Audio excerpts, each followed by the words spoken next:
ವಿಶೇಷವಾಗಿ ವಸತಿ ಸಚಿವರಾದಂತಹ ಜಮೀರ್ ಅಹಮದ್ ಅವರಿಗೆ, ಮಾನ್ಯ ಉಪಮುಖ್ಯಮಂತ್ರಿಗಳಾದಂತಹ ಸನ್ಮಾನ್ಯ ಡಿ.ಕೆ. ಶಿವಕುಮಾರ್ ಅವರಿಗೆ, ನಮ್ಮ ಸರ್ಕಾರಕ್ಕೆ, ನಮ್ಮ ತಾಲೂಕಿನ ಜನತೆಯ ಪರವಾಗಿ ಅಭಿನಂದನೆಗಳನ್ನ ಸಲ್ಲಿಸುತ್ತೇನೆ. ಇದು ಇತಿಹಾಸದ ಪುಟಗಳಲ್ಲಿ ಸೇರುವಂತಹ ಒಂದು ಕಾರ್ಯಕ್ರಮ. ಅಂತಾರಾಷ್ಟ್ರೀಯ ಮಟ್ಟದಲ್ಲಿ ಇವತ್ತು ಅನೇಕ ಕ್ರೀಡಾಂಗಣಗಳಿದ್ದಾವೆ.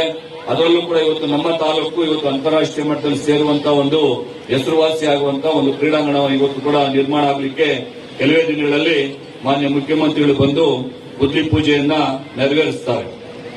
ಮತ್ತು ಆನೇಕಲ್ ತಾಲೂಕಿನ ಕಟ್ಟಡ ನಿರ್ಮಾಣ ಕಾರ್ಮಿಕರ ಮಕ್ಕಳಿಗೆ ವಸತಿ ಶಾಲೆ ನಿರ್ಮಿಸಲು ಈಗಾಗಲೇ ಜಾಗನೂ ಕೂಡ ಅದು ಸಿಕ್ಕಿದೆ.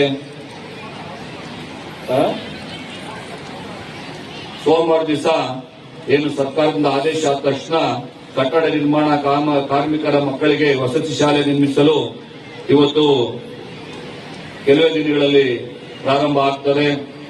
ಅದೇ ರೀತಿಯಾಗಿ ಆನೇಕಲ್ ಪಟ್ಟಣದ ಬಹುದಿನಗಳ ಬೇಡಿಕೆಯಾದಂತಹ ತಡೆ ರಸ್ತೆ ಅಗಲೀಕರಣ ಸುಮಾರು ವರ್ಷದಿಂದ ಪೆಂಡಿಂಗ್ ಇತ್ತು.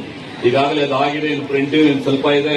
ಅದನ್ನ ಮಾನ್ಯ ನಮ್ಮ ಪದ್ಮನಾಭರವರು ತುರ್ತಾಗಿ ಅದನ್ನು ತಗೊಂಡು ಒಂದು 5-6 ಮನೆಗಳು ಇದ್ದಾವೆ, ಅವನ್ನ ಮನವೊಲಿಸಿ ಅದನ್ನ ಕೂಡಲೇ ಕ್ಲಿಯರ್ ಮಾಡಿದ್ರೆ ಆ ರಸ್ತೆ ಸುಸಜ್ಜಿತವಾದಂತಹ ಒಂದು ರಸ್ತೆ ಆಗ್ತದೆ. ಅದಕ್ಕೆ ಪುರಸಭೆ ಇರ್ಬೋದು, ನಮ್ಮ PWD ಅವರು ಇರ್ಬೋದು, ಕೈ ಜೋಡಿಸಿ ಅದನ್ನ ಮಾಡಬೇಕು ಅಂತೇಳಿ ಈ ಸಂದರ್ಭ ಹೇಳಲಿಕ್ಕೆ ಬಯಸ್ತೇನೆ. ಮತ್ತು ಅಂಬೇಡ್ಕರ್ ಭವನ ಕೆಲವೇ ದಿನಗಳಲ್ಲಿ ಈಗಾಗಲೇ ಎಲ್ಲ ಮುಗಿಯುವ ಹಂತಕ್ಕೆ ಬಂದಿದೆ. ಕೆಲವೇ ದಿನಗಳಲ್ಲಿ ಸುಮಾರು 18 ಕೋಟಿ ರೂಪಾಯಿ ವೆಚ್ಚದ ಅಂಬೇಡ್ಕರ್ ಭವನ ಅದನ್ನು ಕೂಡ ಉದ್ಘಾಟನೆ ಆಗ್ತದೆ. ಅದೇ ರೀತಿ ಆನೇಕಲ್ ತಾಲೂಕಿನಲ್ಲಿ 5 ಕೈಗಾರಿಕೆ ಪ್ರದೇಶಗಳಿವೆ.